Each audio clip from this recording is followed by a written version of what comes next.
કાંઈ ઓઢીને સૂતી છો? મજા નથી કે હું? અરે પણ હારું જ છે હવે. તો કા પણ ઓઢીને તમારા ઘરમાં થડાડો માં એ તો એસી ચાલુ છે ને, ઠંડી લાગે થોડીક તો ઓઢીને સૂતી છે.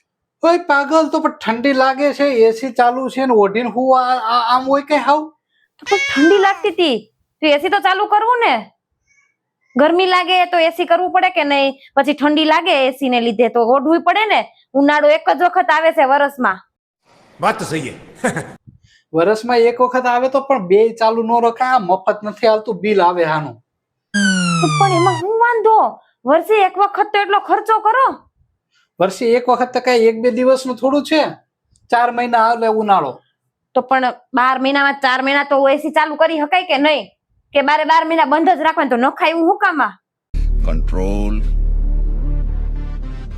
કંટ્રોલ ઉદય.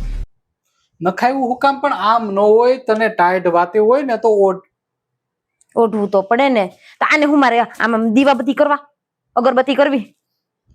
ગામ આખામાં તમે ગમે ત્યાં જોવા જાવ ને એસી બંધ જ હોય. મારે એસી ચાલુ જોહે ઉનાળામાં. જાણે પહેલેથી એસી માં રહ્યા હોય એની જેમ. હા, ચાલુ તો રહે જ બરાબર. તમારે નો હોવું હોય ને તો બાર વયા જાવ. પણ હું એમ કહું કે એસી થોડુંક ધીમું કરે. આ તું 16 ઉપર રાખીને ઓઢીને હુતી, એનો શું મતલબ? એસી 25 ઉપર કે 26 ઉપર રાખીને ઓઢવું ન પડે. પણ એસી છે ને 16 ઉપર હોય ને તો જ ફીલિંગ આવે, આમ ઠંડક લાગે. સિમલા મનાલી હોય ને એવું લાગે. તમને શું ખબર પડે હવે? એક કામ કર, ફ્રીજ ખોલીને એની અંદર જ તું સુઈ જા. ફ્રીજમાં ક્યાંય હોય? તો આને શું કરવાનું ડબલાને? સિમલા મનાલી જેવું તને લાગે? આ ડબલું નથી, આ એસી છે.